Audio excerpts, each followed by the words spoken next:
Hello YouTubers, this is the noobifier.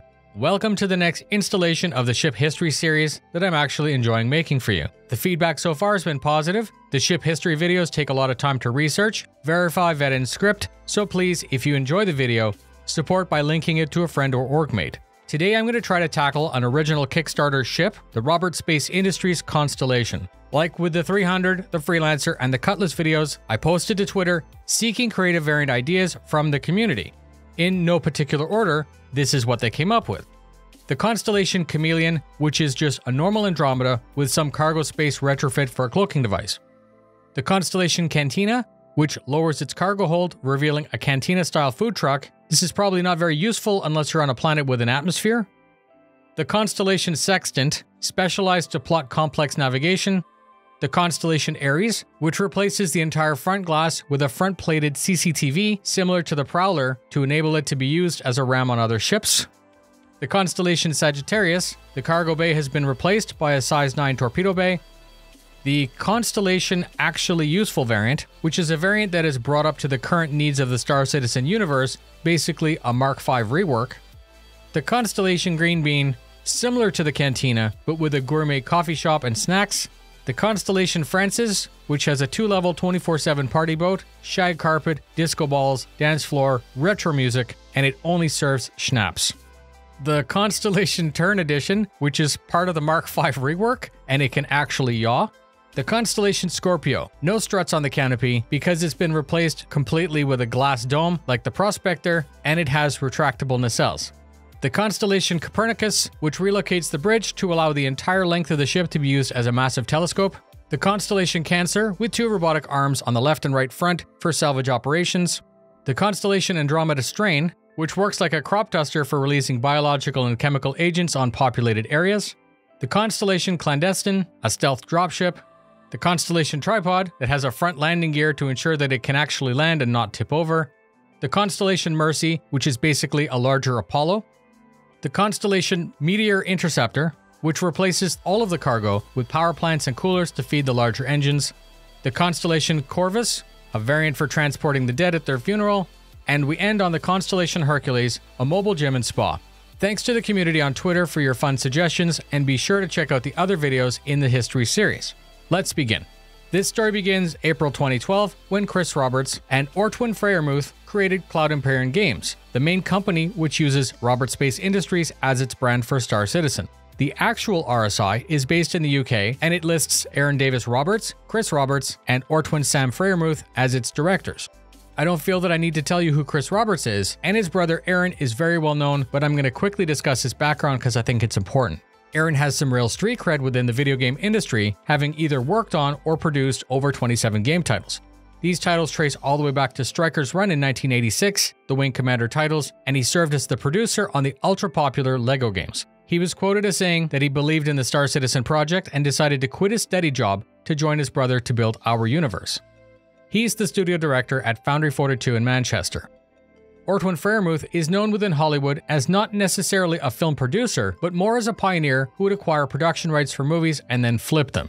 His legal and copyright knowledge have been relied on heavily by Chris Roberts over the years. Given their history together and their business collaboration, one could speculate that they're close friends. Ortwin was digitally scanned and added to our Star Citizen universe. You can see his likeness as the character mission giver Rudo. Rudo's a bit sketchy, fairly shady, and manifests as a hologram in the back rooms of Grimhex. So now we know the who and the what of the actual company RSI, let's have a look at the lore of Robert Space Industries. In-game, Robert Space Industries is a human-based spaceship company which is mostly known as being the creators of the Zeus, the first ship to successfully enter stable quantum. Up to that point, humans were wasting their time flying around at normal speeds. In 2075, RSI created the first quantum drive capable of achieving 1/100th the speed of light. As time went on, civilians and various industries began petitioning to have this technology made for the private sector. After the Mars tragedy in 2125, the Zeus prototype was built by the RSI's Astro Development team to address the terraforming issues associated with transporting resources to Mars.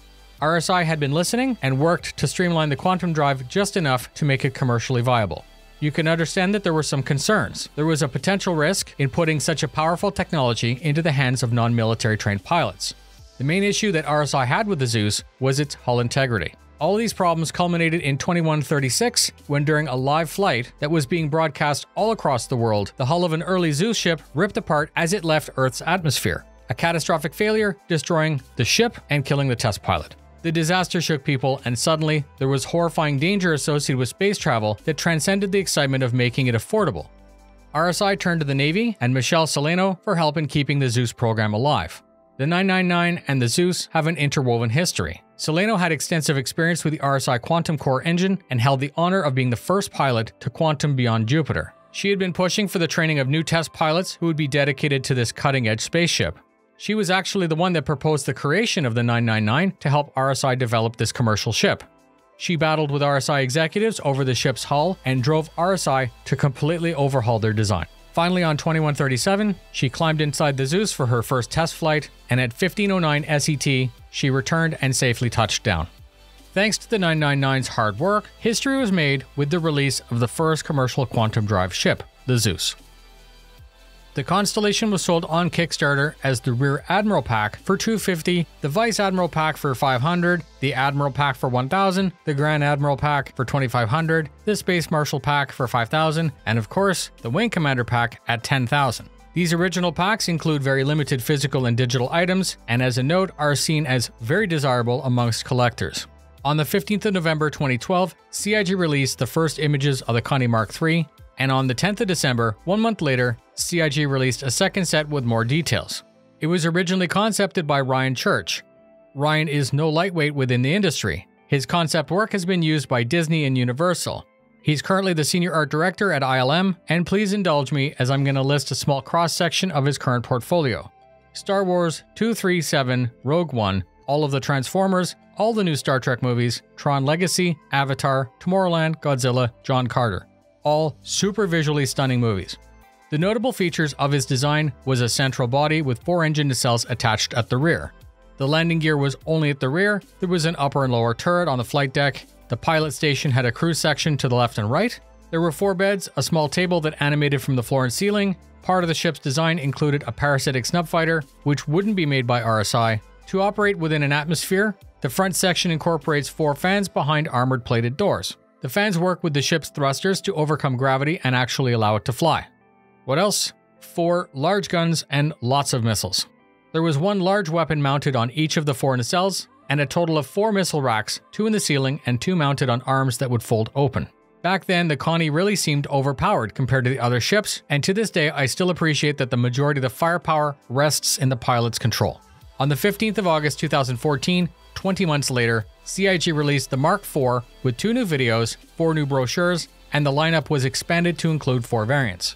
The original Connie became the Andromeda, which retained the essence of the original concept, but everything was tweaked so that it made more sense and it could actually work.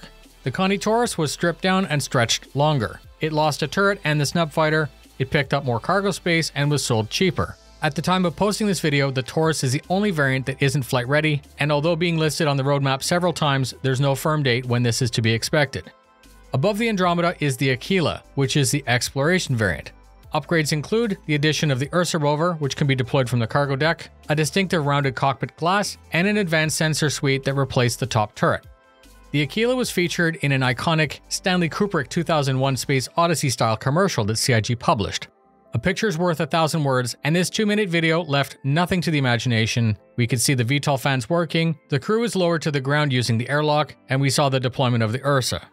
Later, we saw another Constellation during the demo footage of Gamescom 2014 on approach to Area 18. We round out the series with the Phoenix. This is RSI's luxury offering, which they basically did a facelift to their already proven workhorse. Part of the VIP transportation mechanics, CIG was quoted by saying that some missions in the future will only be accessible if your reputation and your ship are up to par. Want to carry a pop star or a dignitary? Better not show up using a Cutlass Black. They're going to expect a Phoenix, a 600i, or an 890 jump. It has half the cargo, a larger power plant, an upgraded snub fighter, which is a P-72, and on the concept, a listing for a point defense automated turret. Unlike all other variants, the cargo area was covered below a floor, ensuring lots of room for what you needed. It's all very stately, but it has one massive issue that's going to require a rework. The whole ship has a single bathroom. It doesn't make any sense. Anyways. On the 23rd of July, on Around the Verse, Chris Smith and Josh Coons spoke about their planned overhaul on the new Connie. You'll remember Chris Smith from the History of the Freelancer video, and Josh Coons is most known for his excellent work modernizing the Cutlass series. Chris said he worked on the outside, and Josh worked on the inside to greatly speed up the rework. They split the ship into 4 unique parts: the nose, the neck, the body, and the tail, which are all clearly defined by a bulkhead. This approach further optimized how the work would be done and made it easier to make adjustments in the future.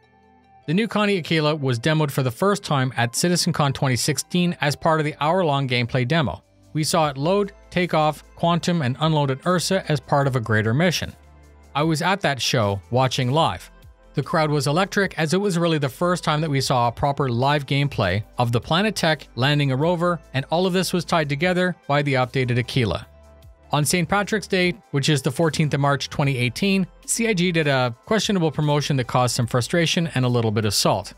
Historically, LTI was sold only on concept. They took the Phoenix, they changed the color, and they sold it on concept again. Compounding the issue was actually that the original backers wouldn't be able to apply the limited skin without melting. I do remember at the time being fairly upset about it, but looking back, I really don't care anymore. It's so easy to get LTI, and ships are now being sold with 10-year insurance, so whatever. But I mention it because the Green Phoenix is part of the story. With the Green Phoenix, they also released a Green P-72, and I'm going to quickly talk about the snubs now. The TAURUS can't mount a snub. The ANDROMEDA and the Aquila can mount either a P-52 or P-72, but they both come with a P-52. The Phoenix can mount either, but it comes with a P-72, and there's also a Green P-72 that was sold standalone and comes with the Green Phoenix. These 2 snubs are bespoke to the Constellation series, and they're meant to operate as part of its defensive plan. Neither of those ships can reach quantum, so it's not like it can fly alongside ready to go. I often wondered how practical it would be, because there would be a lag between identifying the threat and being able to deploy. Would it be stronger to man a turret, or perhaps forget the snub in its entirety and just put that crew member in a Vanguard? That sounds like another video. On the 20th of September 2018, which seems like yesterday, we were about to get patch 3.3 and the release of the Phoenix. We were given a full around the verse with Josh Coons and Steven Hosmer. They took us on a guided tour of the newly revamped Constellation Phoenix. A bar, comfortable seating, a dining table, a dance floor, and a hot tub. The sides and top are glass, and generally, the ship would be a beautiful place to meet. We close out on the TAURUS. As the only ship in this series that isn't flight ready, it's been on and off the roadmap since 3.5. Based on the building block setup that Josh Coons spoke about, it would seem to be an easy ship to release. However, many times CIG has replied that the TAURUS isn't the current focus, because resources at the company are working on another part of the project. The main changes of this variant are that the interior is functional and base. The cargo deck is longer, extending into the space where the snub fighter would be. The space where the lower front turret would be is now a special shielded cargo area, but it's possible that all this is going to change during its time in the pipeline. And I feel that that's all I have to say about the Robert Space Industries Constellation series. If you've made it this far, thank you very much for spending your time with me. Videos like this take days to put together, so if you liked the video, I'd appreciate you linking to a friend or orgmate. Please consider subscribing so I can help keep you informed with fun topics like this. A third of all of the views from the channel are from unsubscribed citizens. It doesn't cost anything to subscribe. Please stay tuned for more, fly safe, and I'll see you in the verse.